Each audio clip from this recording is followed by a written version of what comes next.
tiene que sentirlo como suyo, es un proceso cultural que tiene que ver con la memoria y la identidad de cada uno y también con un sentimiento del lugar o un sentido del lugar de pertenencia, que también hablaba de ello Jorge Mosillo. En este caso, esto me sirve para enlazar también con el lugar donde nos encontramos, con Sagunto, en este caso. Hemos hablado de la memoria, ahora vamos otra vez, que menciona ese título, y vamos a lo arqueológico, ¿no? Que como nos ha presentado esta parte del trabajo fue compartida con mi compañera Vanessa Albela, que me seguirá. Después espero no comerle tiempo y ser breve. Vamos allá con el arqueológico, ¿no? Vamos a tratar ahora el qué es la arqueología en este caso, o cómo entiendo en este momento la arqueología o cómo he querido centrarla para esta charla. Se trata de una disciplina que estudia los procesos sociales a través de su cultura material, ¿no? De esos objetos que veíamos que son heredados y que durante las campañas arqueológicas intentamos recuperar con el máximo rigor científico. No solo a través de los objetos, también los edificios, las obras de ingeniería, la antropización de ese paisaje, que es lo que entendemos como paisaje cultural, ¿no? Todo eso se encarga la arqueología.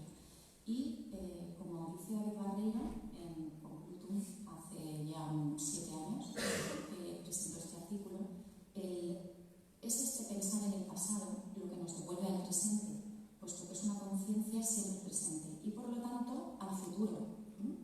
Y ya que si admitimos la existencia de un pasado, reconocemos la posibilidad de un futuro.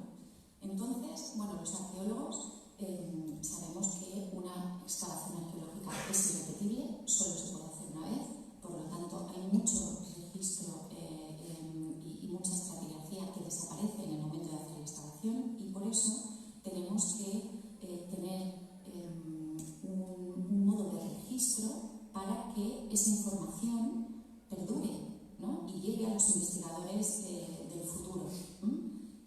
¿Cómo se hace esto?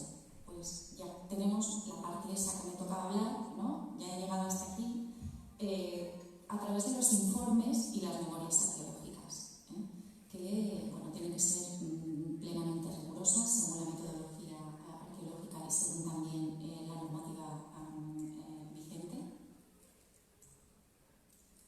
Y lo que hicimos para este estudio previo, tanto Vanessa como yo, fue intentar recopilar a todos aquellos elementos, yacimientos que estuviesen inventariados o catalogados del término Sagunto. O sea, os podéis imaginar el movidón, el movidón porque es realmente una tarea ardua, pero lo hemos intentado con esa. Inventario general de patrimonio cultural valenciano fue uno de los primeros vaciados que hicimos. También del catálogo de bienes y espacios protegidos del PGU de Sagunto y una sucesión de catálogos que actualizaban el PGU vigente. El visor cartográfico de la Generalitat Valenciana, los expedientes de declaración de bienes de interés cultural y la consulta de los informes y memorias arqueológicas dónde se recogen, dónde se guardan, ¿no? Cuáles son esas entidades que registran y salvaguardan esta memoria, ¿no? Que tiene que llegar a la sociedad del futuro. Pues se encuentran en la Dirección General del Patrimonio Cultural Valenciano, en la Dirección Territorial de Educación, Investigación, Cultura y Deporte de Valencia y el Servicio Municipal de Arqueología del Ayuntamiento de Sagunto, que aprovechando que está aquí quiero darle las gracias y sobre todo a la arqueóloga municipal, a Carla Flors, porque nos ha ayudado con una disposición y también a nivel humano el trato ha sido excelente, así que gracias Carla.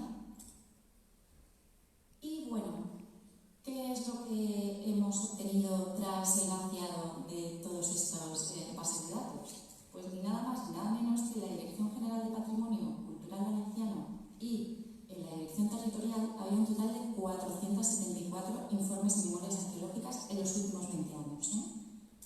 Y Arqueología del Ayuntamiento de Sagunto 515. O sea que en los últimos 20 años eso nos hace pues una media de más de 2 algo intervenciones arqueológicas en el municipio de Sagunto al mes, cada mes. O sea que aquellos niños y niñas que quieran estudiar ciencias sociales o humanidades en Sagunto, bueno, pues estos datos les pueden ayudar a animar, cosas que algún otro ministro de Educación ha intentado que no, pero los datos son estos, por lo menos en este municipio. ¿Qué hemos hecho con ello? Bueno, pues tras revisar toda esta documentación, creíamos conveniente actualizar los datos que se encontraban en los inventarios de los catálogos, ¿no?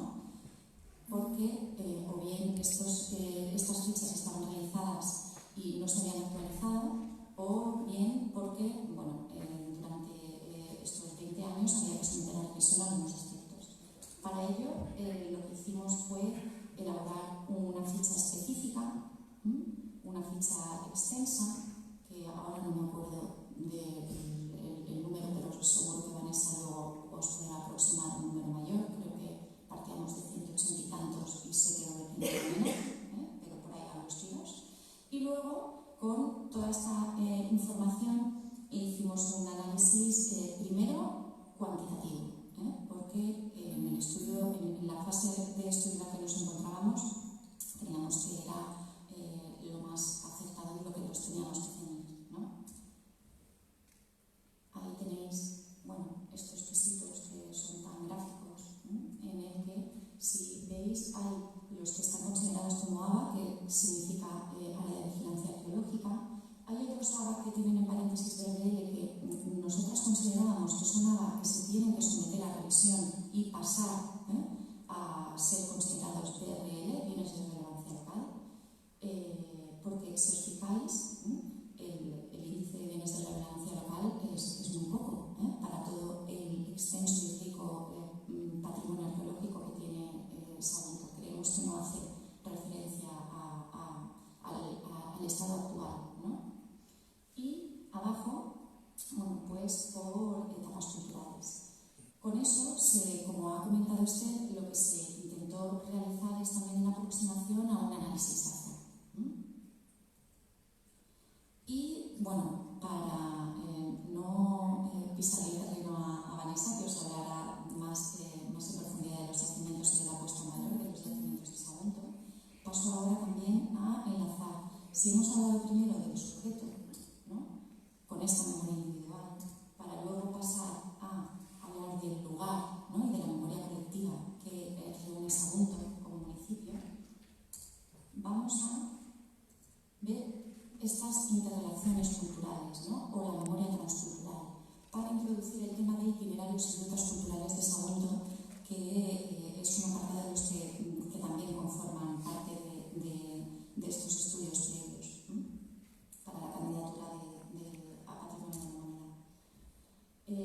Según en la UNESCO, hay que poner énfasis no solo en los valores culturales e históricos de determinados espacios y paisajes, también en los movimientos de población, el encuentro, el diálogo, el cambio y la interrelación de las culturas en el espacio y en el tiempo. Yo creo que en esto redondamos un poco todos los que hemos hablado antes y el discurso que estoy haciendo ahora, ¿no? Y la importancia que tienen estos itinerarios para la comprensión mutua, la lectura plural de la historia y la cultura de la paz.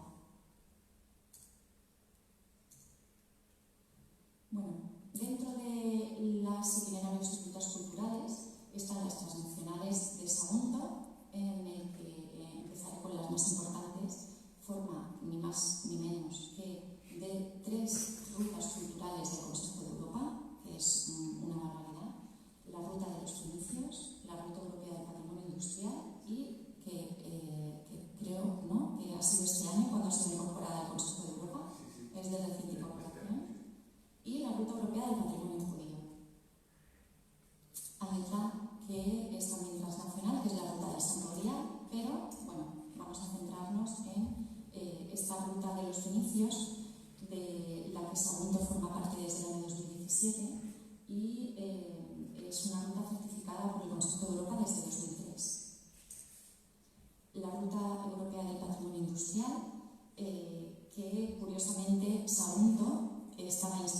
antes de que fue el año pasado, en el 2018, y es en este año cuando ha formado parte del Consejo de Europa, y ha llevado el certificado. Y otra más es la Ruta Europea del Patrimonio Judío, itinerario cultural del Consejo de Europa, certificado en 2004, y que en España se ejemplifica, se especifica dentro de la red de juderías de España Caminos de Sefarad, en el que también, creo recordar que fue en febrero de este año, cuando se aprobó el que Sagunto participara de esta ruta. De ámbito nacional tenemos el Camino del Cid, la Ruta del Sivers, como una ruta provincial, de carácter provincial, y bueno, y todo este rico patrimonio, toda esta, estábamos hablando de el pasado, pero realmente si vemos este gráfico no es pasado, es totalmente presente, ese patrimonio es vivido como parte de la sociedad de Sagunto. Lo que está ahora en la pantalla está sacado del portal de participación del Ayuntamiento de Sagunto, en el que hay más de 330 asociaciones registradas. Únicamente están seleccionadas todos esos globitos o cucuruchos que parecen heladitos, son las localizaciones de las asociaciones culturales, tanto en Puerto de Sagunto como en Sagunto. Y bueno, para no extenderme mucho más, y ya que he empezado agradeciendo y quiero también terminar agradeciendo a la gente que nos lo ha puesto fácil en esta tarea dura y un poco aburrida, hay que decirlo. Ya he agradecido a Carla Flors. Ahora quería agradecer también a las personas y a los miembros, los representantes de las asociaciones culturales que tenéis ahora en pantalla, que gustaron de venir a un debate y a un foro durante la preparación de estos estudios previos. Porque, bueno, había otra, pero que Ahora. Empieza ahora, ¿no? Bueno, gracias a estas asociaciones, esta última pantalla que le costaba cargarse es por todas estas imágenes que he intentado meter y que es una muestra de cómo ese patrimonio está vivo, ese patrimonio, gracias también a estas asociaciones, se hace presente y se hace futuro, porque sin duda alguna su legado también fue